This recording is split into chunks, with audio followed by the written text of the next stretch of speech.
Welcome to big story. నేను Lakshmi.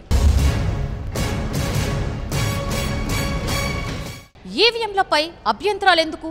EVM tampering చేయొచ్చా? ఒకరికి ఓటేస్తే మరొకరికి ఓటు వెళ్తుందా? ప్రజాస్వామ్యం ప్రమాదంలో ఉందా? ఈవీఎంల ప్రయోజనాలేమిటి? అసలు ఎప్పుడు ఈవీఎంలు వచ్చాయి? ఈవీఎంలపై ప్రత్యేక కథనం ఈరోజు బిగ్ స్టోరీ.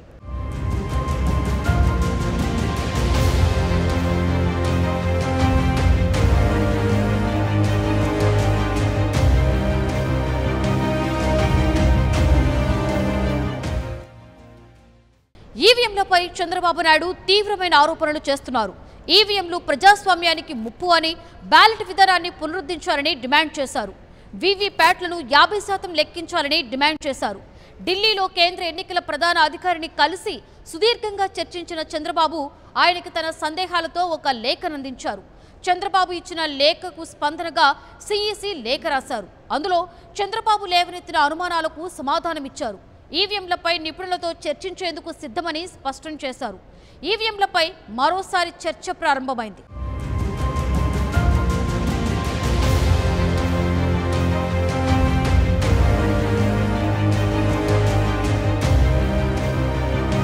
అసలు ఈవీఎంలు ఎప్పుడు ప్రారంభమయ్యాయంటే గతంలో బ్యాలెట్ బాక్సులు ఉండేవి.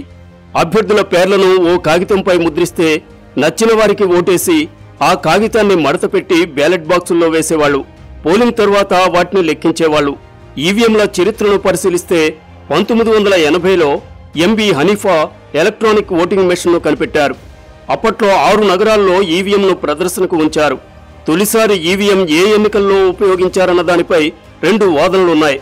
1982లో కేరళలోని నార్త్ పరావూర్ ఉప ఎన్నికల్లో ఈవీఎంలు ఉపయోగించారని, 1983లో ఉమ్మడి ఆంధ్రప్రదేశ్కు జరిగిన ఎన్నికల్లో షాద్నగర్ అసెంబ్లీ నియోజకవర్గంలో ఈవీఎంలు వాడారని అంటారు. 1989లో Bharat electronics limited, electronic corporation of India limited సంయుక్తంగా ఈవీఎంలు తయారు చేశాయి. ఐఐటి బాంబేకు చెందిన ఇండస్ట్రియల్ డిజైన్ సెంటర్ ఫ్యాకల్టీ సభ్యులు ఈవీఎంలు డిజైన్ చేశారు. ఆ తరువాత రాజస్థాన్, మధ్యప్రదేశ్, ఢిల్లీ ఎన్నికల్లో కొన్ని నియోజకవర్గాల్లో ఈవీఎంలను ఉపయోగించారు. అయితే ఈవీఎంలను పూర్తి స్థాయిలో ఉపయోగించింది మాత్రం 1999 గోవా అసెంబ్లీ ఎన్నికల్లో. 2003లో అన్ని ఉప ఎన్నికల్లో, రాష్ట్రాల ఎన్నికల్లో ఈవీఎంలు వాడారు. ఆ తరువాత 2004లో లోక్సభ ఎన్నికల్లో ఈవీఎంలు వాడారు. ఇక అప్పటి నుంచి ప్రతి ఎన్నికల్లో ఈవీఎం ఉపయోగిస్తున్నారు. 2013లో నాగాలాండ్లో జరిగిన ఎన్నికల్లో తొలిసారి ఈవీఎంలకు voter verifiable paper audit trail వీవీప్యాట్లను ఉపయోగించారు. 2015 నుంచి అన్ని రాష్ట్రాల ఎన్నికల్లో వీవీప్యాట్లను ఉపయోగిస్తున్నారు. ఇప్పటి వరకు 3 సాధారణ ఎన్నికలు, 113 రాష్ట్ర అసెంబ్లీ ఎన్నికల్లో ఈవీఎంలను ఉపయోగించారు. ఒక ఈవీఎంలో 3840 ఓట్లు వేయవచ్చు. 64 మంది అభ్యర్థుల వరకే ఈవీఎం సపోర్ట్ చేస్తుంది. అంటే ఒక బ్యాలెటింగ్ యూనిట్లో 16 చొప్పున 4 యూనిట్లు మాత్రమే కనెక్ట్ చేయవచ్చు.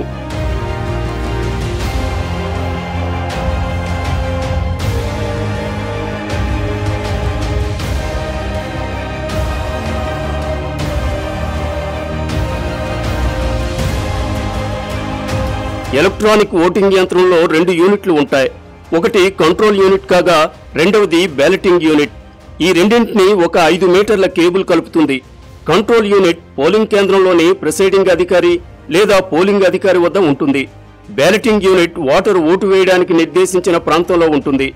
బ్యాలెట్ పేపర్ ఇవ్వడానికి బదులుగా పోలింగ్ అధికారి కంట్రోల్ యూనిట్లోని బ్యాలెట్ బటన్ నొక్కుతాడు. దీంతో ఓటరు ఓటు వేయడానికి మార్గం సుగమం అవుతుంది. అప్పుడు ఓటరు తాను వేయదలుచుకున్న అభ్యర్థి ఎన్నికల చిహ్నం చూసుకుని అక్కడ ఉన్న బ్లూ బటన్ నొక్కుతాడు. ఓట్లను లెక్కించేందుకు ముందుగా ఈవీఎంలోని ఫలితాల విభాగానికి ఉన్న సీల్ను తొలగిస్తారు. ఈవీఎం బయటి కప్పు మాత్రమే తెరుస్తారు. లోపలి భాగాన్ని తెరవకుండా అలాగే ఉంచుతారు. తరువాత ఈవీఎం పేపర్ ఆన్ చేస్తారు. లోపల రిజల్ట్స్ మీట్ నొక్కగానే ఏ అభ్యర్థికి ఎన్ని ఓట్లు పోలయ్యాయో తెరపై కనిపిస్తుంది. ఆ వివరాలను జాగ్రత్తగా నోట్ చేసుకుంటారు. సాధారణ నియమం ఏమిటంటే పోలింగ్ స్టేషన్ల వారీగా లెక్కించాలి. ప్రతి పోలింగ్ స్టేషన్లోని యంత్రాల విషయంలో ప్రస్తుతం అలాగే లెక్కిస్తున్నారు. అయితే ఎన్నికల కమిషన్ కొన్ని నిర్దిష్ట నియోజకవర్గాల్లో ఓట్లన్నీ కలిపి లెక్కించమని ఆదేశిస్తుంది. అటువంటి సందర్భాల్లో పోలింగ్ స్టేషన్లోని ఈవీఎం యంత్రాలు రికార్డ్ చేసిన ఓట్లు వాటిలో కాక మాస్టర్ కౌంటింగ్ యంత్రంలో రికార్డ్ అవుతాయి. అప్పుడు మొత్తం శాసనసభ నియోజకవర్గంలో పడిన మొత్తం ఓట్లెన్నో తెలుస్తాయి తప్ప విడిగా ఏ పోలింగ్ స్టేషన్లో ఎన్ని ఓట్లు పడ్డాయో తెలియదు.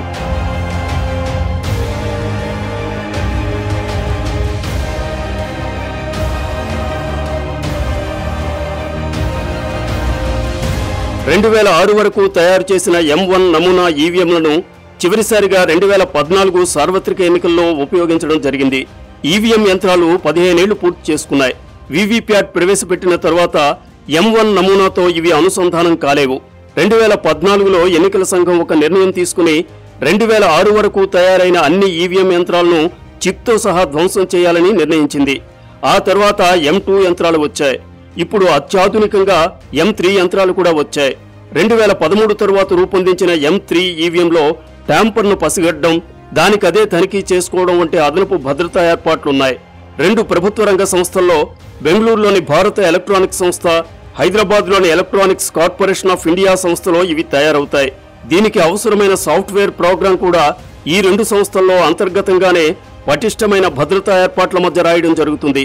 దీనిని మెషిన్ కోడ్లోకి మార్చి అప్పుడు మాత్రమే విదేశంలోని చిప్ తయారీదారుడు ఇవ్వడం జరుగుతుంది. కారణం సెమీకండక్టర్ మైక్రో చిప్లను తయారు చేసిన సామర్థ్యం అంతర్గతంగా మన దేశంలో లేదు కనుక.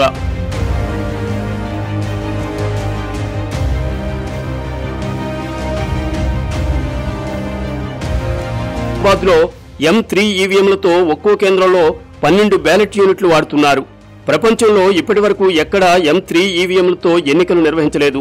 దీంతో ఈ ఎన్నిక గిన్నిస్ బుక్ రికార్డుకి ఎక్కే అవకాశం ఉందని అధికారులు చెబుతున్నారు. ఎన్నికల పోటీలో ఉన్న 185 మంది, నోటాతో కలిపి 186 గుర్తులు ఈవీఎంలలో ఉంటాయి. వీటిని పరీక్షించడానికి బెంగళూరు BEL నుంచి 600 మంది ఇంజనీర్లు వచ్చారు. ఇప్పటివరకు దేశంలో M2 ఈవీఎంల ద్వారా 4 బ్యాలెట్ యూనిట్లతో ఎన్నికలు నిర్వహించడం రికార్డ్. కానీ నిజామాబాద్లో M3 ఈవీఎంలతో ఒక్కో కేంద్రంలో 12 బ్యాలెట్ యూనిట్లు వాడుతున్నారు. ప్రపంచంలో ఇప్పటివరకు ఎక్కడా M3 ఈవీఎంలతో ఎన్నికలు నిర్వహించలేదు. దీంతో ఈ ఎన్నిక గిన్నిస్ బుక్ రికార్డుకి ఎక్కే అవకాశం ఉందని అధికారులు చెబుతున్నారు.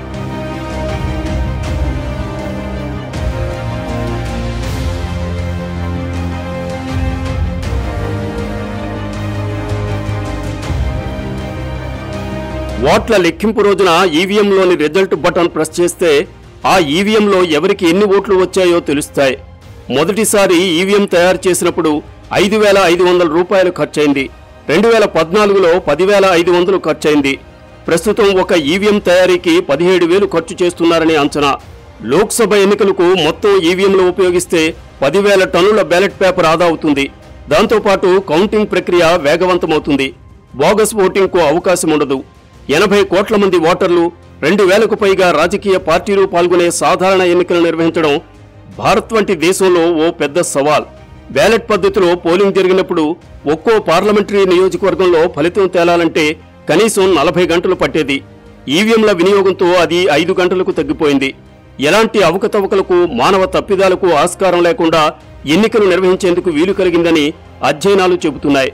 రాజకీయ పార్టీలకు చెందిన అల్లరిమోకలు పోలింగ్ కేంద్రాలను లూటీ చేయడం, బ్యాలెట్ బాక్సులను ఎత్తికెళ్లిపోవటం వంటి చర్యల కారణంగా దశాబ్దాల పాటు ఎన్నికల నిర్వహణ ఎన్నో ఆటుపోట్లను ఎదుర్కొంది. ఈవీఎంల ప్రవేశంతో ఈ పరిస్థితికి అడ్డుకట్ట పడింది. కానీ ఈవీఎంలలో వాడే సాంకేతికతపై అనుమానాలు మాత్రం ఇంకా తొలగిపోలేదు. కోర్టుల్లో ఈవీఎంల ఖచ్చితత్వంపై కనీసం 7 కేసులు నడుస్తున్నాయి. అయితే భారత్లో వినియోగిస్తున్న ఈవీఎంలను హ్యాకింగ్ చేయలేరని ఎన్నికల సంఘం వర్గాలు వాదిస్తున్నాయి.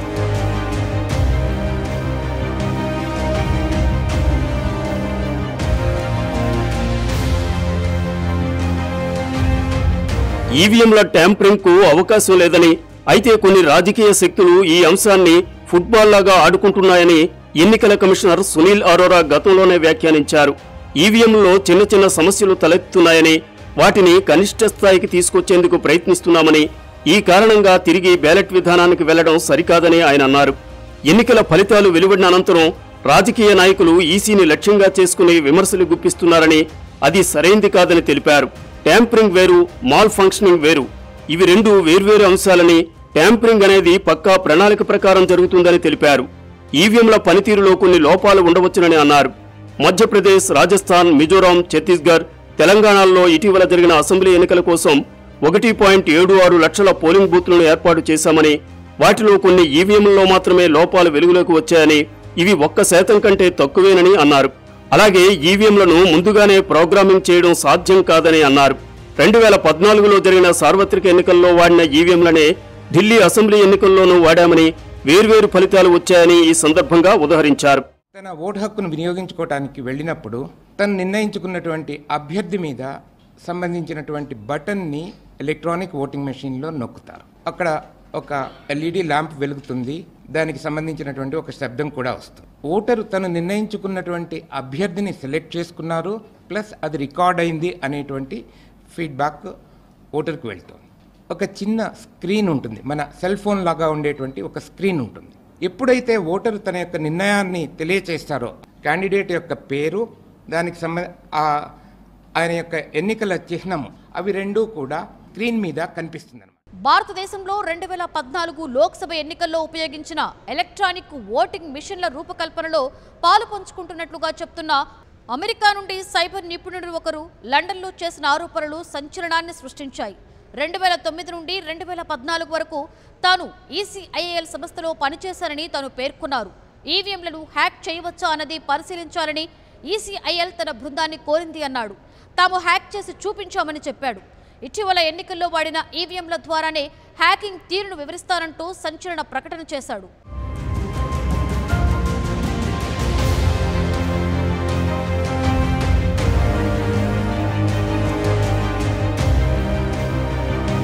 స్వయంగా ఈ సమావేశానికి హాజరై ఈవీఎంను ఎలా హ్యాక్ చేస్తారనేది ప్రత్యక్షంగా చూపిస్తానని మొదట చెప్పాడు. కానీ తనపై గుర్తు తెలియని కిరాయి దుండగులు దాడి చేయడం వల్ల తన లండన్ పర్యటన రద్దు చేసుకోవాల్సి వచ్చిందని, అందువల్ల తాను టెలికాన్ఫరెన్స్ ద్వారా ఈ సమావేశంలో మాట్లాడుతున్నానని మాట మార్చాడు. స్కైప్ చాట్లో ఎవరూ గుర్తుపట్టడానికి కానీ సరిగా చూడటానికి కానీ వీలు లేకుండా చీకట్లోనే ఉన్నాడు. తన ప్రాణాలకు ముప్పు ఉందని, కాబట్టి తన భద్రత కోసం తనను ఎవరూ గుర్తించకుండా ఈ జాగ్రత్తలు తీసుకున్నానన్నారు. Indian journalists association Europe, foreign press association లండన్లో సంయుక్తంగా ఈ ప్రెస్ కాన్ఫరెన్స్ నిర్వహించాయి. పాత్రికేయులు, విద్యార్థులతో పాటు బ్రిటన్, భారత ఎంపీ కపిల్ సిబల్ సహా పలువురు ప్రముఖులు కూడా ఈ సమావేశంలో పాల్గొన్నారు. తన ప్రాణాలకు ప్రమాదం ఉందన్న భయంతో 2014లో అమెరికాలో రాజకీయ ఆశ్రయం కోరాల్సి వచ్చిందని పేర్కొన్నారు.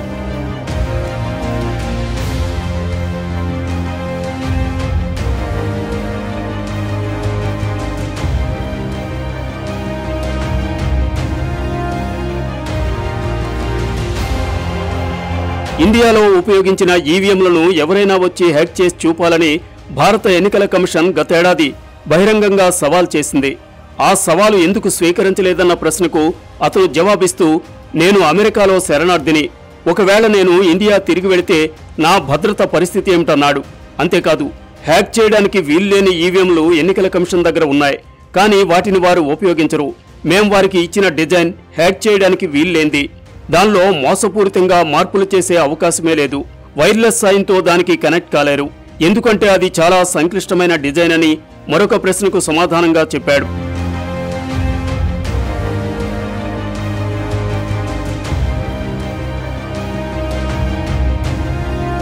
ఎన్నికల్లో భారత ఎన్నికల కమిషన్ ఉపయోగించిన ఈవీఎంలు లోపరహితమైనవని ECIL చెప్పింది. వీటిని ఈవీఎంలను Bharat electronics limited, electronics corporation of India limited పటిష్ట పర్యవేక్షణ, భద్రతల మధ్య తయారు చేశారు.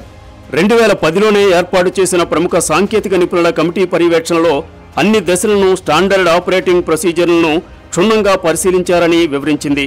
కాంగ్రెస్ పార్టీ ఎన్నికలకు ముందు నుంచే ఈవీఎంలను తప్పుపట్టడం మొదలుపెట్టిందని కేంద్ర మంత్రి, బీజేపీ సీనియర్ నాయకుడు ముఖ్తార్ అబ్బాస్ నఖ్వీ ఎద్దేవా చేశారు. దేశంలో వాతావరణం ఎలా ఉందో ఆ పార్టీకి అర్థమైనట్లు ఉంది. కాంగ్రెస్ ప్రతికూల రాజకీయాలతో 2019లో ఏం జరగబోతోందో తెలిసిపోయినట్లు ఉందని విమర్శించారు. ఈవీఎంల విషయమై లండన్లో ఆరోపణలు వచ్చిన తరువాత దేశ ప్రజాస్వామ్యాన్ని కాపాడాలంటూ పశ్చిమ బెంగాల్ ముఖ్యమంత్రి, తృణమూల్ కాంగ్రెస్ అధినేత్రి మమతా బెనర్జీ ట్వీట్ చేశారు. ప్రతి ఓటు ఎంతో విలువైంది. యునైటెడ్ ఇండియా సభలో ప్రతిపక్ష పార్టీలన్నీ ఈవీఎం అంశం గురించి మాట్లాడాయి. ఈ అంశాన్ని ఎన్నికల కమిషన్ ముందుకు తీసుకెళ్లాలని జనవరి 19వ తేదీనే అన్ని పార్టీలు కలిసి నిర్ణయించాయని ఆమె అన్నారు. ఆంధ్రప్రదేశ్ ముఖ్యమంత్రి చంద్రబాబు నాయుడు కూడా ఈవీఎంలపై తీవ్ర అభ్యంతరాలు వ్యక్తం చేశారు. లండన్ హ్యాక్థాన్ తర్వాత అనుమానాలు మరింత పెరిగాయి. ఈవీఎంలు ప్రపంచంలో ఎవరు వాడరు. ఎందుకు వాడరంటే ఆటోమేటిక్గా మ్యానిపులేట్ చేయడానికి అవకాశాలు ఉన్న ఈవీఎంలు. ఇట్ ఈస్ చిప్ను కానీ ఎవడైతే డిజైన్ చేశాడో, ఎవడైతే దాన్ని మ్యానుఫ్యాక్చర్ చేశాడో వాడు అనుకుంటే దాన్ని కమాండ్ చేసే అవకాశం ఉంది. రెండోది, ఇన్క్రిప్షన్ చేసామన్నా కూడా దాని ఇన్క్రిప్షన్ మళ్ళీ డీకోడింగ్ చేసే అవకాశం కూడా ఉంది. కాబట్టి ప్రజాస్వామ్యం కొంతమంది చేతుల్లో ఎందుకు పెట్టాలి?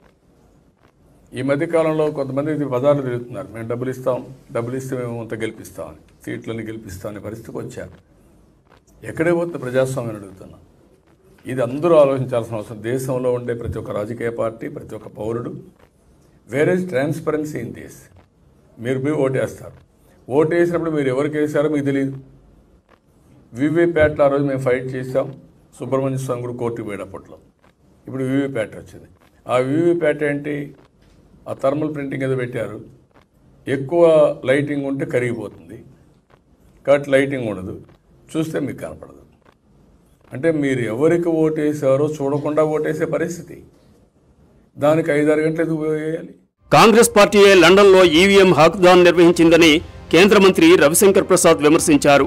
ఢిల్లీలో విలేకరుల సమావేశంలో మాట్లాడిన ఆయన లండన్లో జరిగిన ఆ కార్యక్రమాన్ని కాంగ్రెస్ వెనుక ఉండి నడిపించిందని ఆరోపించారు. 2014 ఎన్నికల ఫలితాలను అవమానించాలని కాంగ్రెస్ ప్రయత్నాలు చేస్తోందని తెలిపారు. ఆ ప్రెస్ మీట్లో కపిల్ సిబల్ ఏం చేస్తున్నారని రవిశంకర్ ప్రశ్నించారు. ఆయన అక్కడ ఎందుకు ఉన్నారని ప్రశ్నించారు. ఆ సమావేశాన్ని పర్యవేక్షించడానికే అక్కడికి వెళ్లారని ఆరోపించారు. 4.5 ఏళ్లు ఐటీ మంత్రిగా పనిచేసిన తాను ఎప్పుడూ సయ్యద్ షుజా అనే పేరు వినలేదని పేర్కొన్నారు.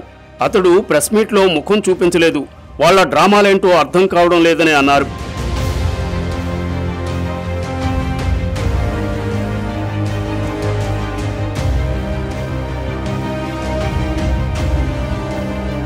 విచిత్రమేమంటే ఈవీఎంలను ట్యాంపర్ చేయడం కుదరదని ఇప్పుడు చెప్పిన రవిశంకర్ ప్రసాద్ ఒకప్పుడు చెప్పిన మాటలు ఇవి కావు. 2009 ఎన్నికల్లో ఈవీఎంలపై బీజేపీ గగ్గోలు చేసింది. ప్రపంచంలో దాదాపు 120 దేశాల్లో ప్రజాస్వామ్యం ఉంది. అందులో కేవలం 33 దేశాలు మాత్రమే ఈవీఎంలను ఉపయోగిస్తున్నాయి. భారతీయ జనతా పార్టీ ప్రతిపక్షంలో ఉన్నప్పుడు ఈవీఎంలపై ఆరోపణలు చేసింది. 2009 ఎన్నికల తరువాత బీజేపీ సీనియర్ నాయకుడు ఎల్కే అద్వానీ బ్యాలెట్ పేపర్ ప్రవేశపెట్టాలని డిమాండ్ చేశారు. అప్పట్లో ఢిల్లీ మాజీ చీఫ్ సెక్రటరీ ఓమాస్ సైగల్ ఈవీఎంలను ట్యాంపరింగ్ చేయవచ్చని అప్పట్లో ప్రకటించారు. ఈవీఎంలు అనుకున్నంత సురక్షితమైనవి కాదని, వాటిని ఎవరైనా అనుకూలంగా వాడుకోవడానికి ఉపయోగించుకోవచ్చని, తాను ఈ విషయాన్ని రుజువు చేస్తానని సైగల్ కేంద్ర ఎన్నికల సంఘానికి రహస్యంగా లేఖ రాశారు. కాంగ్రెస్ పార్టీ ఈవీఎంలను ట్యాంపర్ చేసిందని, తమ పార్టీకి అనుకూలంగా ఓట్లు నమోదయ్యేలా వాటిని మార్చారని ఆరోపణలు చేశారు. వీరే కాకుండా కేంద్ర విద్యుత్ శాఖ మాజీ కార్యదర్శి ఈవీఎస్ శర్మ కూడా ఈవీఎంల పనితీరును పరిశీలించాలని ఎన్నికల సంఘానికి లేఖ రాశారు. వీటిని పరిగణలోకి తీసుకున్న కేంద్ర ఎన్నికల సంఘం ఎన్నికల కమిషనర్ విఎస్ సంపత్ను, కార్యదర్శి కేఎఫ్ విల్ఫ్రెడ్ను అప్పట్లో హైదరాబాద్కు పంపిందని వార్తలు వచ్చాయి. అధికారుల ఎదుటే ఈవీఎంలను సైగల్ ట్యాంపర్ చేసి చూపించారని అప్పట్లో వార్తలు వచ్చాయి. దాంతో ఆ ఈవీఎంలలో పడే ప్రతి 5వ ఓటు కావలసిన పార్టీకి లేదా అభ్యర్థికి పడుతుంది. ఓటరు ఏ పార్టీకి ఓటేసినా, ఆ మేట నొక్కినా అది రిగ్గింగ్కు పాల్పడి ఈవీఎంలో మార్పు చేసిన వారికే ఆ ఓటు నమోదవుతోంది. దీనిని ప్రత్యక్షంగా చూసిన ఎన్నికల సంఘం అధికారులు నిర్ఘాంతపోయారని చెబుతున్నారు. అప్పుడు కాంగ్రెస్ ఈ ఆరోపణలను, విమర్శలను కొట్టిపారేసింది. ఓడిపోయిన పార్టీ చెప్పే మాటలని పేర్కొంది. అప్పట్లో వచ్చిన వార్తలను చూడండి. The heart of the ballot paper or the brain of the ballot paper lies in its software. The software has been written onto a small chip. Now in the telephone we can change, by changing the chip we change everything. In the telephone we even change the operator, we change the telephone number, we change the owner. Same thing can happen in a voting machine. We should remember this. చూసారుగా, ఇప్పుడు మాత్రం పాత్రలు reverse అయ్యాయి. అప్పుడు ఈవీఎంలను సమర్థించిన వారు ఇప్పుడు అనుమానిస్తున్నారు, అప్పుడు అనుమానించిన వారు ఇప్పుడు సమర్థిస్తున్నారు. గతంలో ఈవీఎంలను విమర్శించిన పార్టీలు ఇప్పుడు అధికారంలోకి వచ్చాక ఈవీఎంలను సమర్థిస్తున్నాయి. గతంలో అధికారంలో ఉన్నప్పుడు సమర్థించిన పార్టీలు ఓడిపోయిన తర్వాత విమర్శిస్తున్నాయి. ప్రతిపక్షంలో ఉంటే ఈవీఎంలను విమర్శించడం, అధికారంలో ఉంటే ఈవీఎంలను సమర్థించడం కనిపిస్తోంది.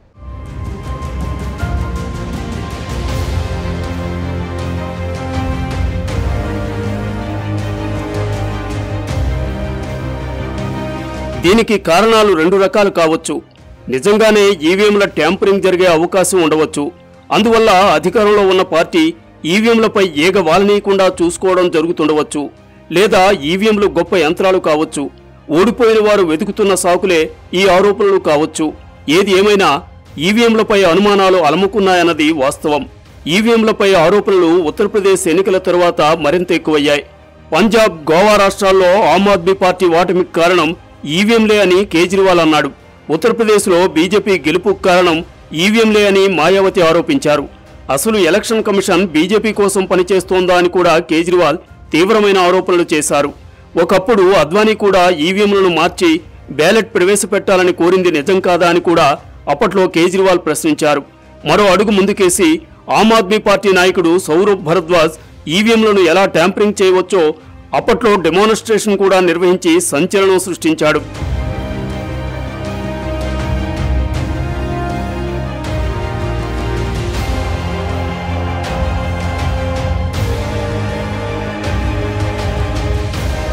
ఎలక్ట్రానిక్ ఓటింగ్ యంత్రాలను అధికారంలో ఉన్న పార్టీ సమర్థిస్తోంది.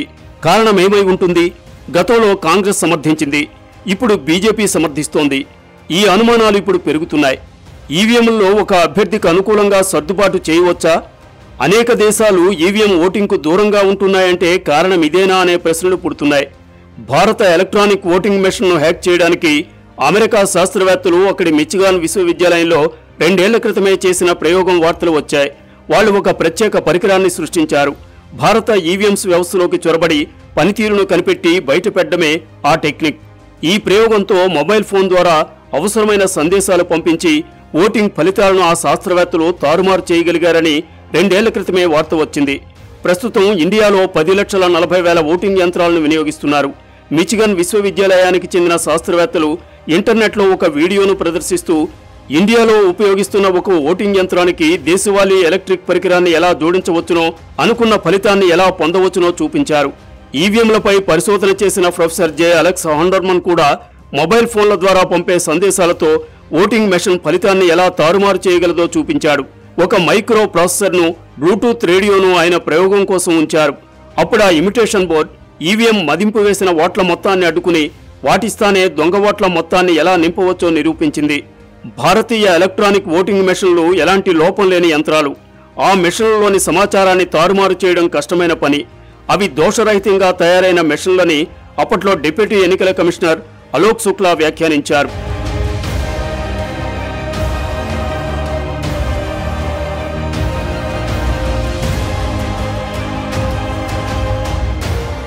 గత అనేక సంవత్సరాలుగా ఈవీఎంల వివాదం కొనసాగుతుంది. గతంలో బీజేపీ నేతలు కూడా ఈ ఆరోపణలు చేశారు. ఈవీఎంల వల్ల ప్రయోజనాలను దృష్టిలో ఉంచుకొని ఎన్నికల కమిషన్ వాటిని కొనసాగిస్తోంది. ఈవీఎంలపై అనుమానాలు ఉన్నప్పుడు వాటిని తొలగించడానికి ఎన్నికల సంఘం పూర్తి ప్రయత్నాలు చేయవలసిన అవసరం ఉంది. అనుమానాలకు తావు లేకుండా ఓటింగ్ జరిగే వాతావరణం ప్రజాస్వామ్యానికి ఎంతైనా అవసరం. ఇది ఈ రోజు బిగ్ స్టోరీ. రేపు మరో కథనంతో మళ్ళీ కలుద్దాం. అంతవరకు సెలవు. For more updates, please subscribe 99 TV Telugu.